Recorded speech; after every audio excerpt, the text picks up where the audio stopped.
찬송가 327장 부르시면서 새벽 기도에 시작하겠습니다.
오늘 본문 말씀은 사무엘하 20장 23절에서 26절까지 봉독하도록 하겠습니다.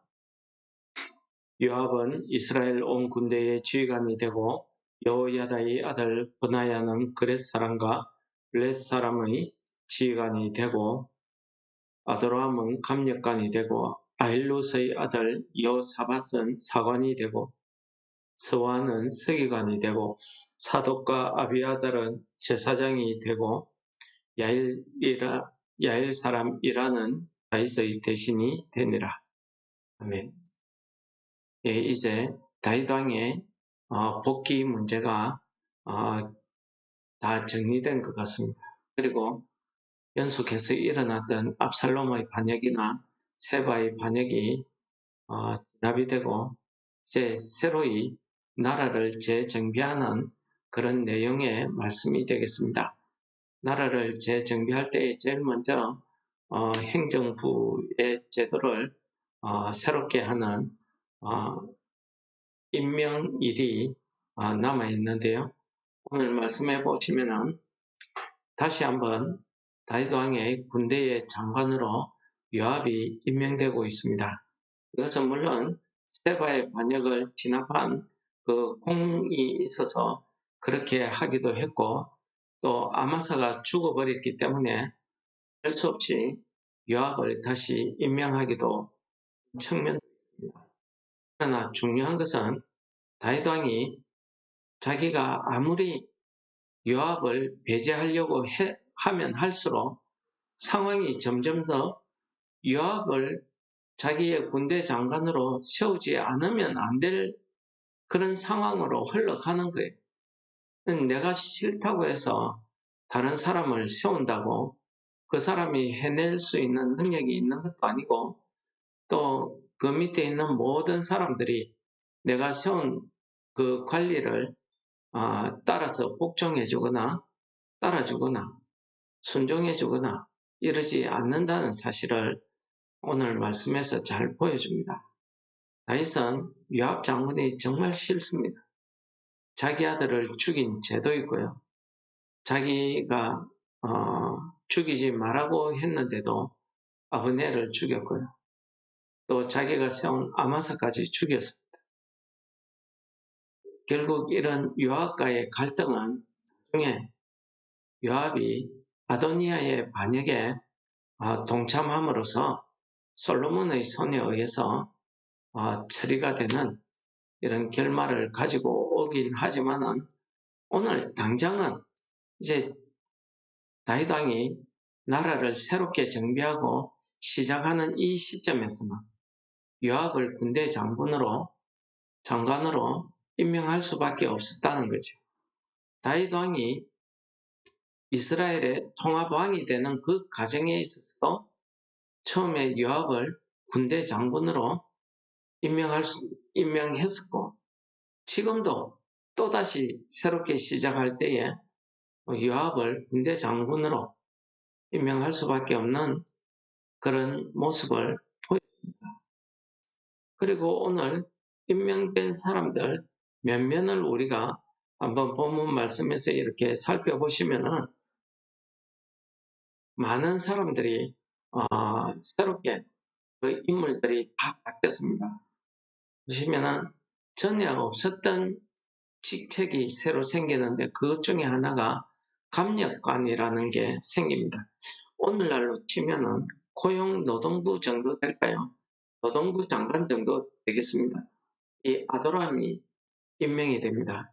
이것은 하나님께서 사무엘 선지자를 통해서 너희들에게 왕이 세워지면 왕이 너희들을 노역을 시키고 너희들 위에 감독관을 세워서 너희들을 힘들고 괴롭게 할 것이다 하는 그 말씀 그대로 다윗 왕을 통해서 이제 감력관이 세워지는 겁니다.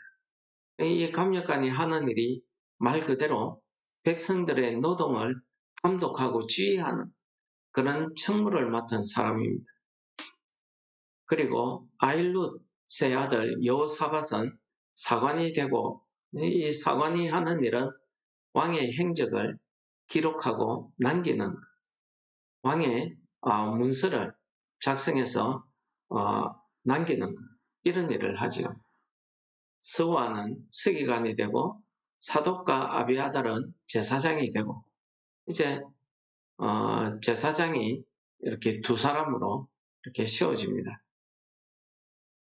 나중에 아비아달이 이제 아도니아 때문에 솔로몬 편에 서지 못한 그것 때문에 제사장직에서 박탈당하기는 하지만은 다윗 왕의 시대에는 사독과 아비아달 두 사람이 제사장으로 세워집니다. 그리고 마지막에 중요한 것은 제1기 다윗 왕의 정부에서는 다윗 왕의 대신이 다윗 왕의 아들들이었습니다. 이 대신이 하는 일은요, 왕 앞에서 직언을 충고나 조언을 해주는 그런 고문 역할을 합니다. 그러니까 백성들의 그 고통이나 여러 가지 어려움을 의견을 들어서 그 의견을 전달하는 그런 일을 하죠. 이제 압살롬의 반역 때문인지 어떤지는 모르겠지만은 다윗 왕이 제2기 정부에서는 다윗왕의 아들들을 한 명도 대신으로 임명하지 않습니다. 그리고 야일 사람 이라라는 자를 왕의 대신으로 세우는 이런 과정을 우리에게 보여줍니다. 오늘 말씀에 보시면은 우리가 사람의 그 권력이나 권을 맡고 권력에 세워지고 이렇게 세워지고 하는 것은 사람의 어떤 감정이나 사람의 노력으로 한다고 해서 그렇게 이루어지는 게 아니라는 사실을 우리에게 잘 보여줍니다. 그래서 이 부분을 이야기할 때 보통 로마서 13장에 있는 말씀을 인용을 많이 합니다. 이로부터 난 권력에 복종해야 된다. 그리고 이 권력은 하나님께서 세우신 권력에 복종해야 된다 하는 말씀을 로마서 13장 1절에서 쭉 이야기하고 있습니다. 물론 이 말씀이 우리 시대에 와서 여러 권력이 거쳐오는 과정에 악용되기도 하고 문자 그대로로 교회에서 문자 그대로 해석을 해서 목사에게 순종해야 된다, 복종해야 된다 이렇게 강요하는 도구로 사용되기도 하고 이렇게 악용되는 게 많았습니다. 그러나 이런 모든 권력이 다 하나님으로부터 이루어진다는 것은 오늘 본문 말씀을 통해서 우리가 잘 알 수 있는 것입니다. 내가 싫어한다고 해서 그 사람을 배제할 수 없고 내가 좋아한다고 해서 그 사람을 세워놓으면 그 사람이 나중에 나에게 배반을 하고 반역을 하고 이런 일들이 생기더라는 것입니다. 물론 직분이나 권력에만 이런 일이 있겠습니까? 우리가 살아가는 일상생활 가운데 우리에게 영향을 미치는 사람, 모든 사람들이 다 그러하지.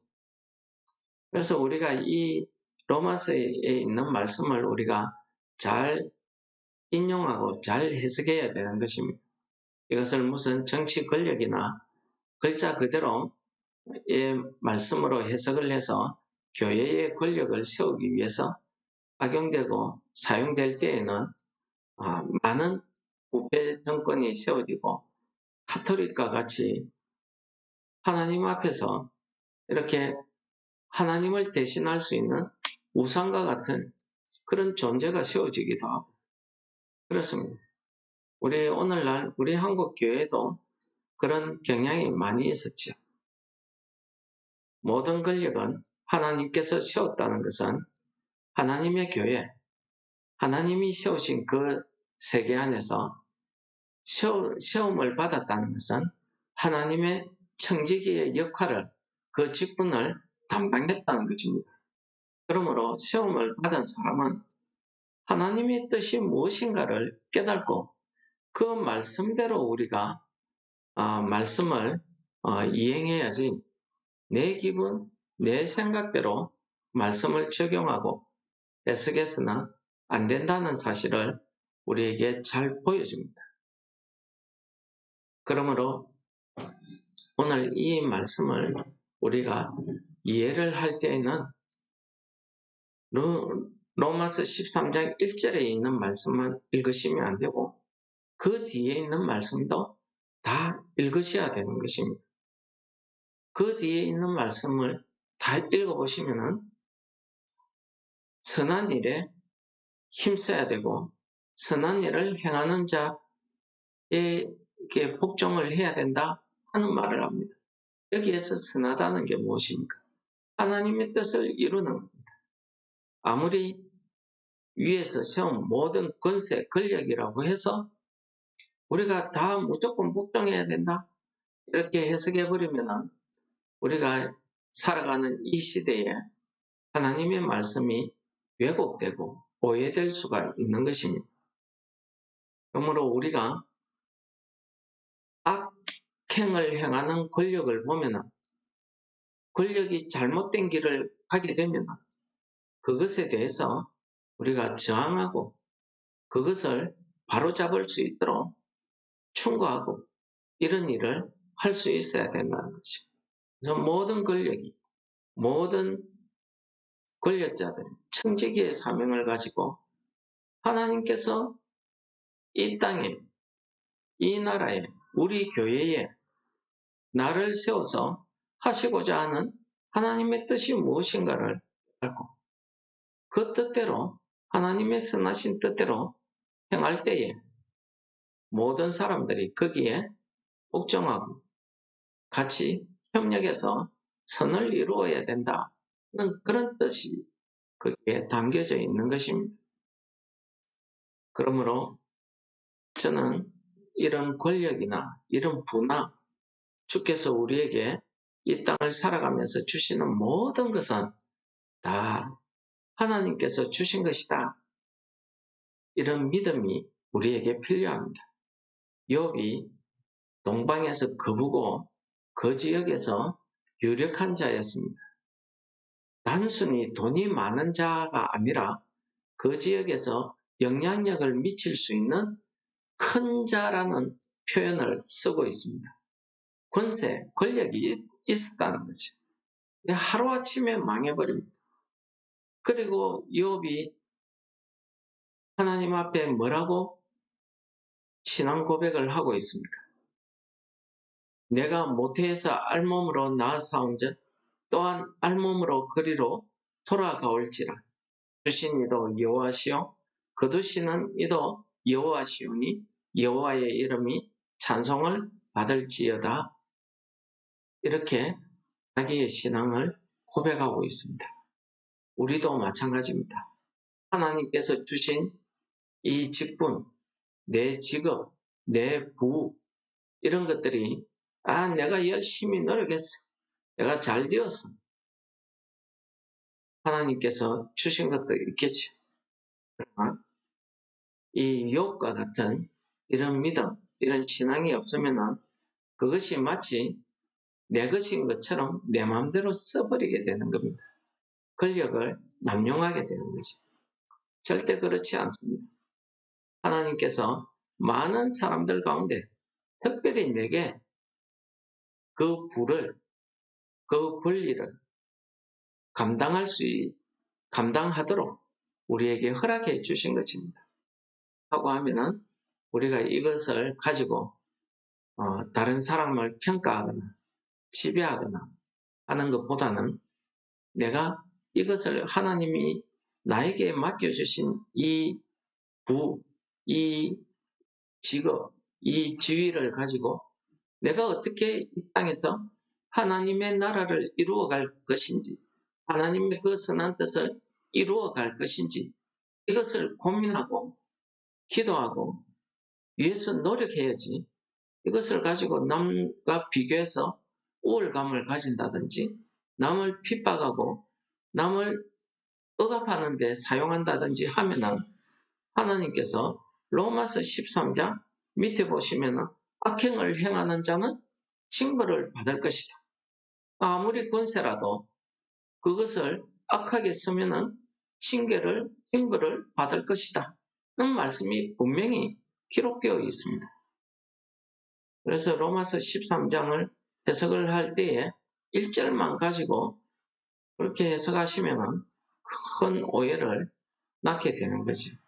그 뒤에 있는 모든 문맥을 읽어서 하나님의 이 권력에 복종하라는 하나님의 뜻이 무엇인지를 우리가 밝게 깨달아서 오늘 하루도 하나님께서 내게 주신 것 가지고 내가 이 땅에서 하나님의 그 선한 뜻을 이루기 위해서 어떻게 해야 될 것인지 내게 주신 지위와 권세와 권력, 이 직분을 가지고 내가 어떻게 하나님의 뜻을 이루어갈 것인지 하는 이런 청지기의 사명을 우리가 가지고 오늘 하루도 살아야 될 것입니다. 물론 여기에는 욥이 고백하는 주시는 이도 여호와시요 거두시는 이도 여호와시라는 이 믿음이 우리에게 있지 않는 한 우리는 내 것 가지고 마치 내가 노력해서 내가 얻은 것처럼 악행을 저지를 수 있다는, 에 빠질 수 있다는 것을 오늘 본문 말씀이 잘 보여주고 있습니다. 그러므로 오늘 본문 말씀을 통해서 내게 주어진 모든 것이 하나님께로부터 왔다는 사실을 깨달고 오늘 하루도 하나님의 뜻을 이루어 가시는 우리 성도 여러분들 되시기를 축원합니다. 하나님 아버지 감사합니다.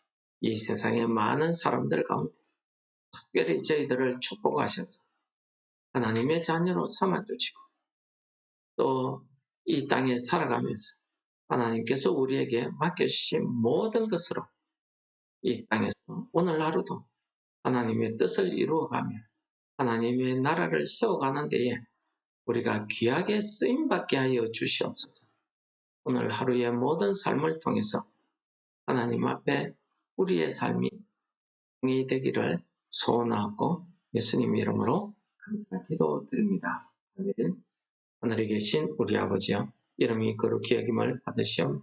나라의 임합시오. 뜻이 하늘에서 이룬 것 같이 땅에서도 이루어지이다.